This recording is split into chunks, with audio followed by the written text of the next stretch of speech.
هممون حداقل یه بار توی زندگیمون این سوال رو از خودمون پرسیدیم: واقعاً چرا دارم ادامه میدم؟ وقتی همه چیز تکراری شده، وقتی هیچ چیز خوشحالمون نمیکنه، وقتی دنیا بی‌رحم‌تر از اونیه که فکر میکردیم، یه چیزی تو ذهنمون زمزمه میکنه که نکنه واقعاً هیچی مهم نیست.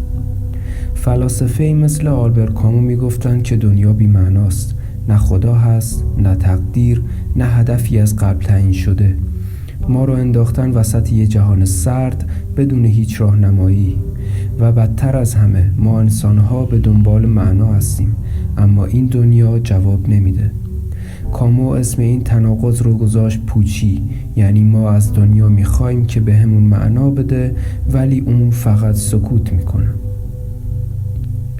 کامو میپرسه وقتی فهمیدی زندگی بی معناست، باید خودتو بکشی؟ سوال ساده است، ولی پشتش یه دنیای فکری تاریک خوابیده.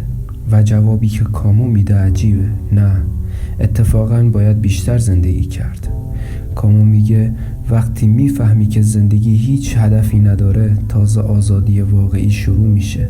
دیگه اسیر انتظارات نیستی، دیگه لازم نیست کامل باشی. حالا میتونی خودت معنا بسازی. یعنی چی؟ یعنی تو مثل یه هنرمندی که یه بوم سفید جلوشه. نقاشید ممکنه به درد هیچ کس نخوره، ولی تو با آزادی کامل خلقش میکنی. ما فکر میکنیم معنا یه چیزی که باید پیداش کنیم، مثل گنجی که یه جایی قایم شده، ولی واقعیت اینه: معنا ساخته میشه، نه پیدا. وقتی عاشق میشی، وقتی از ته دل کاری رو انجام میدی، وقتی رنج رو تحمل میکنی و بازم ادامه میدی، تو داری معنا میسازی. معنایی که فقط برای تو واقعیه، ولی همون کافیه. قبول کردن پوچی یعنی قبول کنیم که این دنیا برامون کاری نمیکنه، ولی ما هنوز میتونیم کاری براش بکنیم.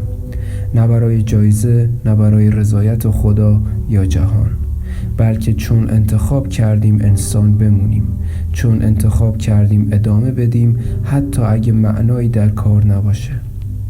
زندگی ممکنه پوچ باشه، اما وقتی تصمیم میگیری خودت براش معنا بسازی، تو بهش معنا میدی، و این یعنی قدرت.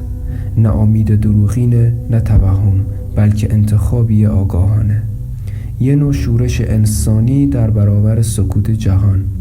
پس اگه زندگی پوچه، ما معناشو فریاد میزنیم.